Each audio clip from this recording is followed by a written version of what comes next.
नमस्कार जी। आज ऐसे न्यूज़ चैनल की टीम बेल्जियम में पहुंची है और मैं आपको बताना चाहूँगा कि आज हम लोग आए हैं सिद्धूधन के पास संत रामपाल जी महाराज के एक नामदान सेंटर पर। संत रामपाल जी महाराज के नामदान स्थल पर।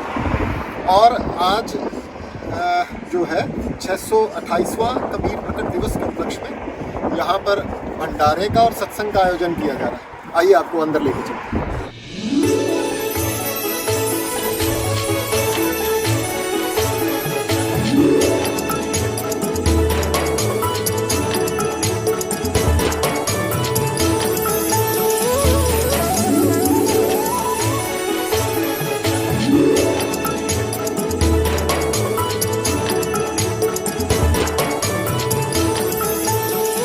नमस्कार जी।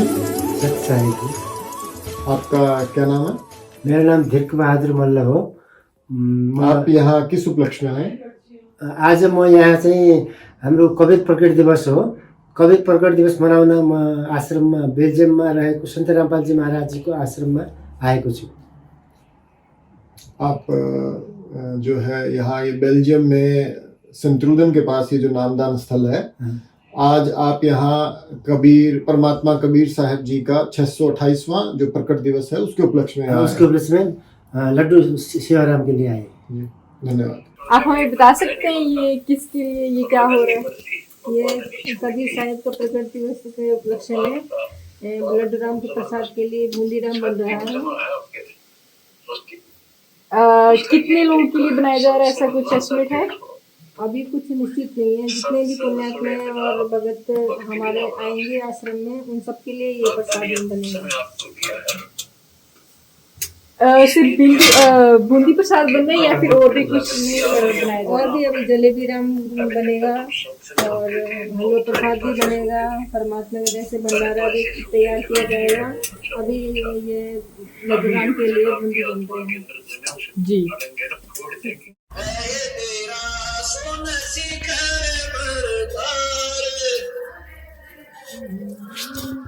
तेरे साथ किए कितनी जानी तू गुणगारी वार, तेरे साथ किए कितनी जानी तू जन्म गाया गाया है तेरी बेचार मार।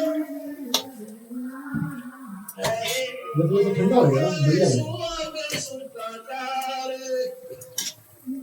माता जी, सत्सर जी, आप जैसा कि हम देख रहे हैं ये आप ये सारी चीजें तैयार कर रखी है, तो ये किस लिए है? आप हमको कुछ बताओगे? ये हमारे परमात्मा कबीर साहब जी के प्रकट दिवस के उपलक्ष्य में 628वां परमात्मा का प्रकट दिवस है, उसके उपलक्ष्य में संगत आएगी, उनके लिए ये भोग भंडारा वगैरह तैयार कर रखा है। उसके लिए परमात्मा का भोग प्रसाद निकाल रहे हैं। अच्छा, तो ये पहले भोग लगाई जाएगी? हाँ जी, फिर संगत को वितरित किया जाएगा सब। अच्छा जी। हमारे परमात्मा संत रामपाल जी महाराज जी का आदेश है। तो पहले परमात्मा को भोग लगाया जाता है, तब हमारे संगत को वितरित किया जाता है। तो आप बताएंगे क्या क्या है? हाँ, तो ये देखो, ये है मिक्स वेज बनाई है परमात्मा की दया से, और ये कड़ी राम की व्यवस्था की गई है, और ये हमने चावल राम की व्यवस्था की है परमात्मा की दया से, और ये हलवा प्रसाद है, और ये सलाद राम है, और ये फुल्का राम है। ये फुल्का राम की व्यवस्था की है, और ये मिर्ची राम का अचार है, और ये लड्डू जलेबी का प्रसाद निकाल के परमात्मा का, और ये हलवा प्रसाद का। अच्छा, ये हाँ जी, हलवा प्रसाद निकाल रखा है, इसको अलग रखेंगे हलवा प्रसाद को। तो जो भोजन का भंडारा वो अलग रखते हैं, और जो हलवा राम और जलेबी राम है वो अलग रखते हैं। अच्छा, ओके, ये तो समझ में आ गया। अब आप ये थाली कैसे तैयार करते हो, किस लिए तैयार कर रहे हो आप? ये परमात्मा का भोजन का मतलब भंडारे का भोग लगाया जाएगा। पहले हमने लड्डू राम और प्रसाद राम का आपको दिखाया कि वो भोग लगाया। अब हमने ये आपको बताया कि ये हमारे परमात्मा के भंडारे की वहाँ परमात्मा का भोग लगाया जाएगा, भोग के लिए निकाला गया। ठीक है? अच्छा जी। हाँ जी। और ये फूल का राम जैसा कि हम देख रहे हैं, तो ये भी? हाँ जी, ये फूल का राम रखे जाएंगे परमात्मा के थाल में, और सारा कुछ ऐसी व्यवस्था की जाएगी परमात्मा की जैसे। तो जैसा कि हम देख रहे हैं इतनी सारी चीजें, इतने पकवान बने हैं, तो इसके लिए फाइनेंशियल सपोर्ट कहाँ से आता है? आप लोग ये सब परमात्मा ही करते हैं, संत रामपाल जी महाराज की दया है, वही करवा रहे हैं सब, जीवों की बस की बात नहीं ये करना। अच्छा, ये भंडारे की व्यवस्था जो भी है संत रामपाल जी महाराज की दया से वही करवा रहे हैं सब। अच्छा, सुन के अच्छा लगा जी। ये सब देखने के बाद मेरे को एक क्वेश्चन आ रहा है। ऐसे इंडिया में तो हम लोग ये सब बहुत देखते हैं, बेल्जियम में ये आज मैंने पहली बार देखा है, तो आप लोग ये ऐसे सेलिब्रेट करते हैं। हाँ जी। जैसा कि आपने बताया कि आपके संत रामपाल जी महाराज सब उनको सपोर्ट करते हैं, उन्हीं की कृपा से ये सब होता है। तो मेरा एक क्वेश्चन है कि आप जैसे जो संगत आती है, जो भगत लोग आते हैं भंडारे में सत्संग के लिए आते हैं, वो लोग भी इसके लिए सपोर्ट करते हैं या फिर संत रामपाल जी महाराज के सानिध्य में ये सब बस होता है? नहीं, ये परमात्मा संत रामपाल जी महाराज जी के सानिध्य में ही करवाया गया और वही कर रहे हैं सब। जीव के बस की बात नहीं है ये भंडारे करवाना या करना, परमात्मा ही करवाते हैं। लेकिन किसी को भी बाध्य नहीं, यहाँ पर भी कोई आप इतना दान करो या इतना दान करो, वो अपनी श्रद्धा से, कोई जो संत रामपाल जी महाराज के अनुयायी अपनी श्रद्धा से जो भी दान पुण्य करते हैं वो जरूर करते हैं। लेकिन ये है कि कोई वो नहीं है उनको कुछ भी आदेश हो कि आप इतना यहाँ दान करवाइए, आप इतना यहाँ दान करवाइए। भंडारे की कोई फ्री ऑफ कॉस्ट है भंडारा संत रामपाल जी महाराज की तरफ से।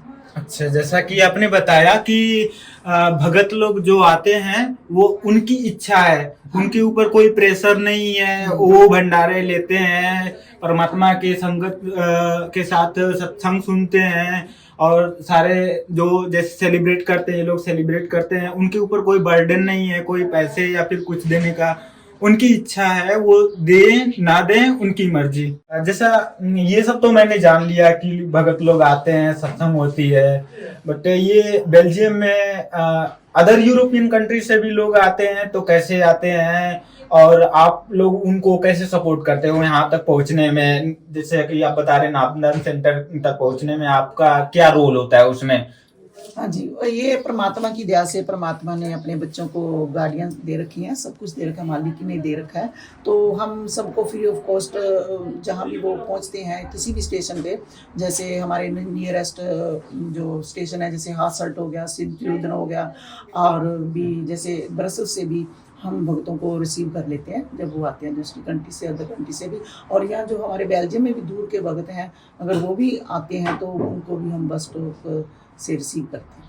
अच्छा, जैसे किसी को जर्मनी से आना हुआ, किसी को फ्रांस से आना हुआ या फिर अदर यूरोपियन कंट्री से आना हुआ, पहले भगत नहीं आए हैं, तो आप लोग उनको सपोर्ट करते हो, नियरेस्ट बस स्टेशन या ट्रेन स्टेशन से आप लोग उनको पिकअप कर लेते हो, ऐसा है? यस, हाँ, तब तो परमात्मा की बहुत है, मालिक ही करवा रहे हैं। हमारी जीवों की कोई औकात नहीं है कि हम कुछ कर पाएंगे, हमारा कोई औकात नहीं, ये परमात्मा ही सब कर रहे हैं, संत रामपाल जी महाराज ही कर रहे हैं। वो खुद परमेश्वर कबीर साहब के अवतार हैं, वो मालिक हैं, खुद बैठे हैं, वो एक जेल धाम की लीला कर रहे हैं। दुनिया सोचती है कि वो जेल धाम में है, वो जेल धाम में नहीं है, वो सब जगह है। जैसा कि आप बता रहे हैं, सुनने में भी बहुत अच्छा लग रहा है कि इतनी सपोर्ट मिलती है, भगत लोग आते हैं, उनका इतना सपोर्ट, यहाँ पे भंडारा होता है और लोग सत्संग सुन के यहाँ पे खुशी खुशी जाते हैं, तो अच्छा है। हाँ जी, और एक बात ये है कि लोग ये सोचते हैं कि संत रामपाल जी महाराज जी जेल में है। अब ये आप यहाँ से हिसाब लगा लेना कि संत रामपाल जी कौन है जो पूरे विश्व को भंडारा करवा रहे हैं, तो यही से आप हिसाब लगा लिए। इतने जेल धाम जाने के बाद भी परमात्मा के 11 सतलोक आश्रम है और 500 से ऊपर यानी कि 600 तक नामदान सेंटर भी हैं, तो सबकी व्यवस्था परमात्मा संत रामपाल जी महाराज जी करवा रहे हैं। अच्छा, मेरा एक क्वेश्चन है, जैसे आप बता रहे हैं कि पूरे ऑल ओवर वर्ल्ड में सभी जगह नामदान सेंटर हैं, सत्संग सेंटर हैं, तो आप नामदान सेंटर पे ही सत्संग कराते हो या फिर कहीं और बड़ी सिटीज में ऑर्गेनाइज कराते हो आप? हाँ, हम अभी तक तो जब संगत कम आना होता है तो घर पर ही करवा लेते हैं नामदान सेंटर पे ही, और अगर संगत को ज़्यादा आने का आदेश हो तो फिर हम बाहर भी ऑर्गेनाइज करते हैं।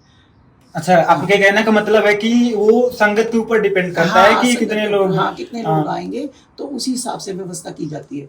जैसे अब वीकडेज में समागम है तो यहाँ लोग जॉब पे जाते हैं, तो लोगों के पास छुट्टी नहीं है, तो इसलिए लोग नहीं मतलब वीकडेज में आ सकते हैं। तो जब वीकेंड में करते हैं तब हम बाहर ऑर्गेनाइज करवाते हैं। और जब हम परमात्मा का समागम जो वीकडेज में आता है तो लोग नहीं आएंगे, तो फिर इसलिए हम बाहर नहीं ऑर्गेनाइज करते, तो फिर हम नामदान सेंटर पर ही ऑर्गेनाइज कर लेते हैं। तो मेरा एक और क्वेश्चन है, इतने सारे बेनिफिट वगैरह बता रहे हैं आप लोग, स्पिरिचुअली और जो फाइनेंशियली सपोर्ट करते हैं गुरुजी आप लोगों को, सभी भगत लोगों को। तो मेरा एक क्वेश्चन है कि इसका असर पड़ रहा है भगत लोगों में? यहाँ के लोग जुड़ते हैं यहाँ पे आप लोगों से और गुरुजी से? जी देखिए, हम परमात्मा की दया से अभी पुस्तक सेवा कर रहे हैं, सभी लोग पुस्तक पढ़ रहे हैं। देखो मालिक दया करेंगे तो यहाँ भी संगत जुड़ेगी, कुछ जुड़ भी रही है और जुड़ेंगी भी, आगे भी जुड़ेंगे परमात्मा की दया से। परमात्मा की दया करेंगे, हमारा तो फर्ज है बस मालिक के आदेश का, हम तो मालिक के करते हैं, उनके मजदूर हैं, मजदूरी कर रहे हैं, आगे मालिक ने करना जो करना है। ओके, बहुत अच्छा लगा हमें ये सब सुन के। और आप लोगों से भी अगर इधर यूरोपियन सिटीज वगैरह में हो तो आप एक बार यहाँ आके अपना एक्सपीरियंस कीजिए, देखिए कैसा है। ठीक है,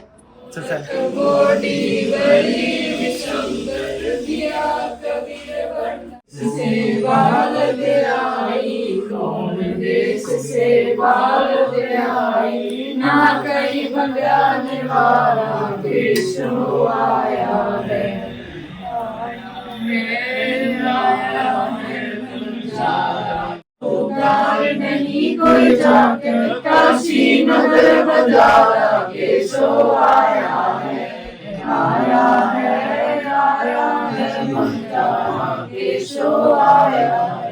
दास गरीब कल्प से उतरे, दास गरीब कल्प से उतरे, जिया पे रख कर तारा केशो आया है, आया है, आया है बंजारा केशो आया है।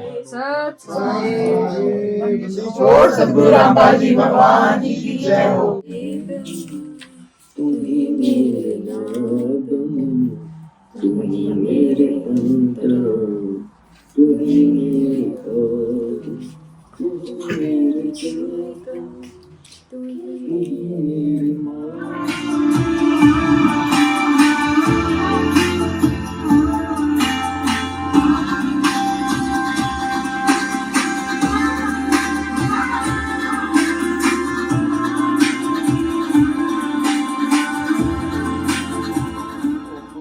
है, परमात्मा को भोग लगने जा रहा है, परमात्मा के पाठ का भोग पड़ रहा है और यहाँ दरबार साहब के सामने आकर के परमात्मा की आरती में शामिल हो। सत साहिब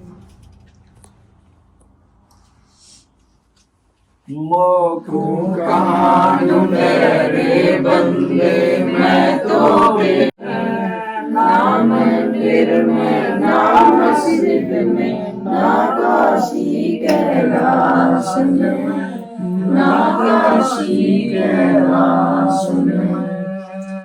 नून और गट खावे, दूध दही तो सब मन भावे, शक्कर गुड़ की होठ पंजीरी, माय जमायन गल पीरी, जीरा हींग मिर्च हो लाला, जब यू कहिए हजम मसाला। आज मिलन बधाइयाँ जी, संग के भोग गुरानो लगिया। आज मिलन बधाइयाँ जी, संग के भोग गुरानो लगिया। बलि राजा ने धर्म किया था, बलि राजा ने धर्म किया था, हरि ने आके दान किया, हरि ने आके दान किया। पाताल लोक इसके सत्संग प्रवचनों पर आधारित है। एक समय की बात, एक छोटे से गांव में एक पति और पत्नी रहते थे। सम्मन और नेक दोनों ने निर्धनता के काले बादलों के बीच एक अनमोल खजाना पाया। जो था कबीर। हमें अपने गुरुदेव पर पूरा विश्वास होना चाहिए, उनकी प्रत्येक क्रिया पर भरोसा होना चाहिए। भक्त सम्मान कोई है घर पर? ऐसा लगता है जैसे गुरुदेव जी की आवाज आई हो। हम गुरुदेव जी की चर्चा कर रहे थे, इसलिए हमारे कानों में उनकी आवाज का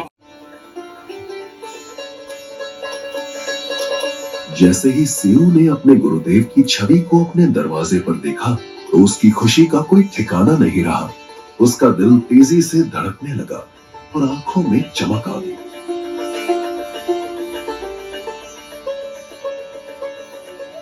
उसने सोचा, क्या ये सच है?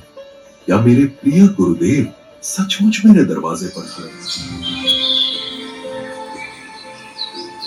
इस सुराग को तो सेठ जी ने पूरी तरह से बंद कर दिया। शव कहाँ डाला होगा? जरूर सेठ जी सेऊ के शव को घसीट कर इधर से ही निकल गया। मैं इन्हीं निशानों के आधार पर उसके शव। मैं तो बालक हूँ पिताजी, यदि राजा तक बात चली भी गई तो वो मुझे बालक समझकर माफ कर देंगे। पति चकवे गए जिनके चक्कर चलंत, रावण सरीखे कौन गिने भाई ऐसे गए अनंत।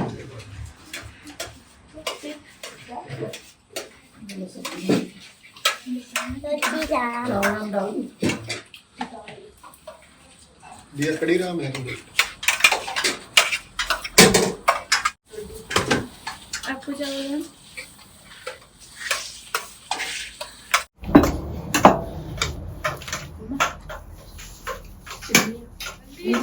सदगुरु रामपाल जी भगवान की जय हो।